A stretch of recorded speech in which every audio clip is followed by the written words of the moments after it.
We are known for our budget-friendly dinners, but don't worry, we love budget-friendly desserts too. And today I'm showing you one that has gone viral. My kids are obsessed with this chocolate sheet cake with chocolate frosting, and I love it because it's just as easy to make than like a box mix, but it tastes like it came from a bakery. I just can't stop eating it.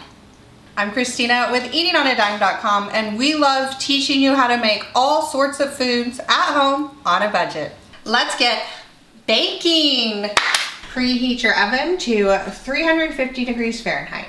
Now it's time to get the pan ready. I'm gonna use a 9x13 baking dish today, and we're going to grease it so that the cake is easy to remove. I am just using a spray avocado oil. You can use a non-cook sticking spray or olive oil, or you can grease it and flour it if you prefer. Now we're heading to the stove where you'll need a small saucepan. Add 1 cup or 2 sticks of butter right to the saucepan. Turn it on medium-high heat to start to melt the butter. Add in a 1/3 cup unsweetened cocoa powder and 1 cup water. Stir to combine. We're gonna bring this to a boil. So the reason I like to do this is it helps that cocoa powder not get like clumpy and dry. It gives it more like a smooth texture and brings out the like chocolate flavor in the cake. So it's one little step, but it has a big impact.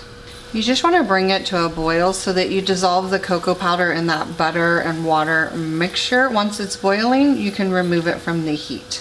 While the chocolate is cooling, it's time to get ready the dry ingredients. Start with your flour. We're using all-purpose flour for this recipe. Now when we measure flour, it's very important that you measure it correctly. You do not want to pack it into your measuring cup. You want to scoop it and let it be nice and fluffy. And then I'm using a little level. You can use a butter knife, back of a spoon, whatever you have, and just level it straight off and then dump it in your mixing bowl. This recipe calls for 2 cups, so we're gonna scoop and level so our cake is not too dense and is fluffy. Now we're gonna add 2 cups white granulated sugar. This you don't have to stress about as much. Just make it a full cup and dump it right in. My little opening is a little smaller, so it's a little bit tighter, but it's working perfectly. Next, we're adding baking soda. So you need a teaspoon. When measuring baking soda, you want to use the side of the box to level it off so you get a perfect level scoop every time. And our last dry ingredient is just a little bit of salt, just a 1/4 teaspoon. Carefully whisk all the ingredients together so that everything's evenly distributed. Now it's time to add that hot chocolate mixture. Pour it right on top. We're going to stir to combine. I'm going to switch from my whisk to a silicone sturdy spoon. Just stir to combine these ingredients. So this cake is amazing. I love chocolate cake, especially like a classic chocolate cake with frosting. And once I've made this recipe, I never buy any box stuff again. This is so much better with very little work. Add in 1/2 cup buttermilk. Now, if you do not have any buttermilk, I'll include a recipe in the description below on how to make your own at home. Add in 2 large eggs. Now I like to add in the buttermilk first just to make sure that chocolate is cooled down, which it is, so we don't accidentally cook the eggs, because you want the eggs to cook when it's baking, not right now. Then add in 2 teaspoons vanilla extract. Now I have a homemade version for this as well. If you want to make your own, it's super easy and delicious. Now we're gonna mix until smooth, sorry. I find it's easier when you have whole eggs that aren't beaten to kind of poke them with your spoon. It helps break up that yolk and helps them stir and combine with the other ingredients easier. We're just gonna combine this until it's all smooth. All that's left is to dump it in the pan.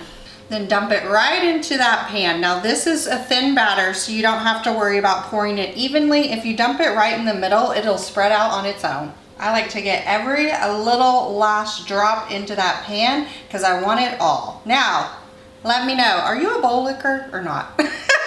Just this phrase bowl licker sounds really funny, but okay, I grew up licking the bowl, licking the spatula, licking the spoon. I'm obsessed with it. So I am a batter licker. Let me know, do you like it or not? Let's get this in the oven. Bake it for 30 to 35 minutes until a toothpick inserted comes out clean. It's been cooking for about 32 minutes. You just want to pull it out and use a toothpick insert it into the middle of the cake. And then if the toothpick is clear, that means the cake is done. This cake is ready, so we're gonna remove and let it cool. While the cake is cooling, we're gonna get the frosting ready, and I'm gonna use my stand-up mixer because it's so easy and works great every time. And of course, I have a link in the description for you. First, we're gonna start out with more butter. So 2 sticks or 1 cup. The butter has been softened at room temperature, which means I just leave it out and let it not disturb. I find it's best to let it just soften naturally than to put it in the microwave. Make sure you lock the top of your stand-up mixer, and I'm just gonna turn this on and mix it until it's smooth.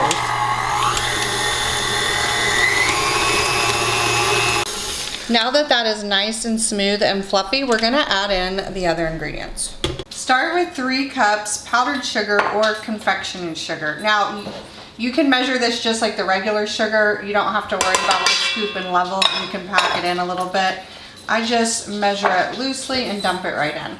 I find that making icings like at home is a little bit more forgiving than baking a cake because you can always add in more powdered sugar, add in more milk to get the consistency that you want. So don't stress out about measuring these ingredients. Then add in a 1/2 cup of unsweetened cocoa, the same one that we used in the cake, and then a little bit of vanilla extract. I am using 2 teaspoons today. And last but not least, the heavy cream. I'm gonna start with 2 tablespoons of heavy cream. We're gonna mix it and check the consistency, and then we're gonna see if we need to add more from there. We're gonna go ahead and close that, lock it again. Now when I mix it, I start out on a slow speed so that everything doesn't just fly out of the bowl, and then increase from there. Now that all the dry ingredients are somewhat combined, I'm gonna increase the speed slightly so we can get a nice fluffy consistency. Once it starts to get nice and mixed, you want to regularly scrape down the sides so that everything gets incorporated. Now's a good time to check the consistency. It's pretty thick for me, so I'm gonna add a little bit more heavy cream. I forgot to mention it earlier. You can use milk instead if you prefer. So the goal here is to get the consistency to be like store-bought frosting. You don't want it too runny, but you don't want it like fudge thick. You want to be able to spread it out on your cake.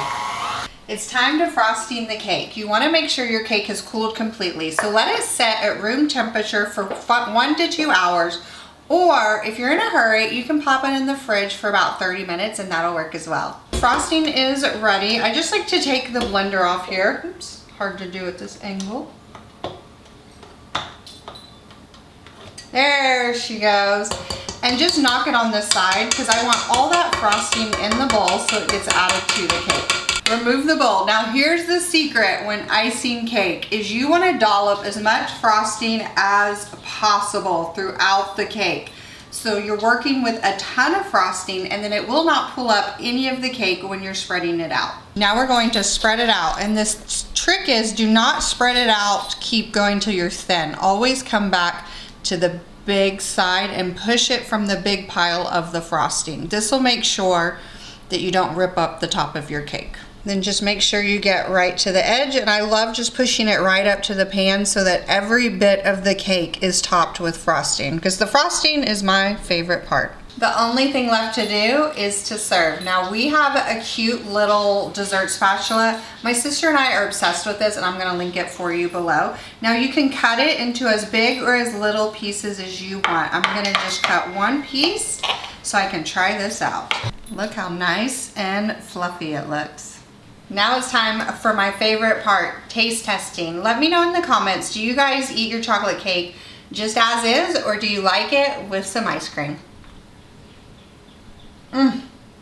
Amazing.